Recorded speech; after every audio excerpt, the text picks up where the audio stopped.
Hello guys, welcome back to a new video. So आज जिस topic के बारे में will talk that is hope investing versus conviction investing. So मैं अगर ब्रीफली मीनिंग बता दूं, hope investing is where you hope that the stock would perform. और स्टॉक किससे रिलेट होता है? That is the business, how the business is performing. ठीक है। बिकॉज अगर आप लोग फंडामेंटल एनालिसिस करके स्टॉक्स पिक करते हो, जैसे मैं हमेशा बोलता हूँ, आई नेवर फॉलो चार्ट्स और do any sort of technical analysis of a company. तो अगर आप लोग होप करते हो कि आगे जाके, फिलहाल अभी अगर कंपनी अच्छा परफॉर्म नहीं कर रहा है, आप लोग पैसा डाल के बैठे रहते हो कि एक टाइम आएगा when the company would perform and the business would thrive. ठीक है। तो this is known as hope investing. इससे क्या होता है? इससे ना आपका बहुत टाइम भी वेस्ट होता है एंड आपका पोर्टफोलियो का जो ओवरऑल परफॉर्मेंस भी है वो भी इफेक्ट होता है। बिकॉज अगर कोई कंपनी में ग्रोथ चला गया है, अगर मैनेजमेंट का कुछ प्रॉब्लम हो रहा है, मतलब इट कैन बी एनीथिंग। आप देख सकते हो कि अगर ग्रोथ रेट घट भी जाता है अभी, तब भी स्टॉक्स पे बहुत प्रेशर रहता है या मार्केट्स उसको नेगेटिवली लेता है।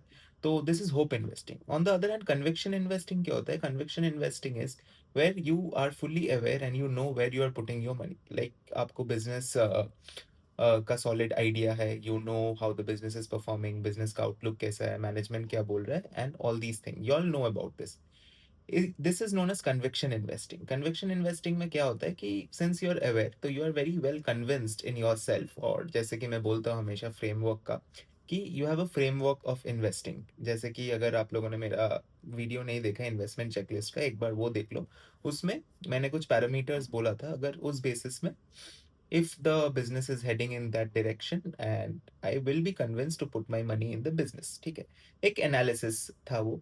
ठीक है। तो अगर कन्विक्शन इन्वेस्टिंग का बात करूँ, तो इससे आपको एक पीस ऑफ माइंड भी रहता है एंड आपको उतना स्टॉक प्राइस से इफेक्ट भी नहीं होता है। ठीक है। When you know that your money is in good businesses, business is heading in the right direction and you are confident. Confident मतलब ऐसा नहीं, you are confident on your research. I am not telling confident on the management, because market में हम पैसे बनाने हैं and कोई भी कंपनी को अपना फेवरेट या हेटेड कंपनी मत बना। आज जो कंपनी बुरा परफॉर्म कर रहा है, हो सकता है कि वो आगे जाके, ठीक है, उसका ग्रोथ रेट बढ़ जाए एंड द कंपनी के ईपीएस में ग्रोथ आए and it makes money for the share holders. ठीक है। तो हेट भी मत करो आज जिस कंपनी में, आज अगर जैसे देखो, फॉर मैं एग्जाम्पल के लिए बात करता हूँ, जो एशियन पेंट्स, एशियन पेंट्स का ग्रोथ एकदम सबड्यूड रहा है for the past few years, हम बोल सकते हैं। ठीक है। बट आगे जाके अगर कंपनी में ग्रोथ आता है, तो वी माइट बिल्ड पोजिशन और हमें बिजनेस अच्छा लग सकता है and we can get into the business. ठीक है। तो कन्विक्शन इन्वेस्टिंग का बहुत सारा फायदा है। It gives you a peace of mind, number one. Second, conviction investing का जो थिंग है कि आप डेली स्टॉक प्राइस मूवमेंट से उतना अफेक्टेड नहीं होते हो। फॉर एग्जाम्पल, ऐसा बहुत बार होता है, जैसे अभी जैसे एक बियर मार्केट चल रहा है, मार्केट में अनसर्टेनिटी है, Trump tariffs etcetera, macro economic factors भी है, तो अच्छा रिजल्ट के बावजूद भी स्टॉक्स पिट रहा है। जिसमें अगर सपोज स्काई गोल्ड का एग्जांपल देख लो आप, बिजनेस 100% से ग्रो करता था, अभी ग्रोथ रेट 50% हो गया, तो स्टॉक पीटा। ठीक है। V2 रिटेल भी देखो कितना अच्छा रिजल्ट आया है, ऑपरेटिंग लेवरेज है कंपनी में, एक्सपेंशन चल रहा है अच्छा खासा। ठीक है। एक बिजनेस एक सही डायरेक्शन में जा रहा है, लेकिन स्टॉक पिट रहा है। ठीक है। अनदर एग्जांपल, कल्याण ज्वेलर्स का भी रिजल्ट आया, स्टॉक डिड वेल। ठीक है। ऑपरेटिंग लेवरेज भी मिला उनको, उनका पैट ग्रोथ था कुछ almost 55% and revenue growth was 31%। सो फिर भी स्टॉक पिटा। ठीक है। ये हो सकता है, एक तो मार्केट कैसे एक रिजल्ट्स को देखता है उसका, उसके ऊपर भी डिपेंड करता है, लेकिन फिर भी अगर जो भी वोलेटिलिटी हो मार्केट में, ठीक है, इसको झेलने के लिए आपको कन्विक्शन चाहिए। अगर कन्विक्शन नहीं है, आप एक स्टॉक के साथ ना टिक नहीं पाओगे ज्यादा दिन। फॉर एग्जाम्पल, अगर आपको देखा हो, मैंने पैसा डाला, पैसा कुछ बढ़ गया, 10-15% निकाल लेते, प्रॉफिट बुक कर लेते। लेकिन क्या पता, अगर you might be right as well, but अगर बिजनेस का स्कोप और भी बढ़िया है and it can bring be a multibagger in the future, तो आप अर्ली एग्जिट क्यों ही लोगे? तो इसलिए मैं बोलता हूँ, एक मेंटल फ्रेमवर्क हमेशा मेंटेन करने के लिए whenever you are investing in any stock और एनी कंपनी।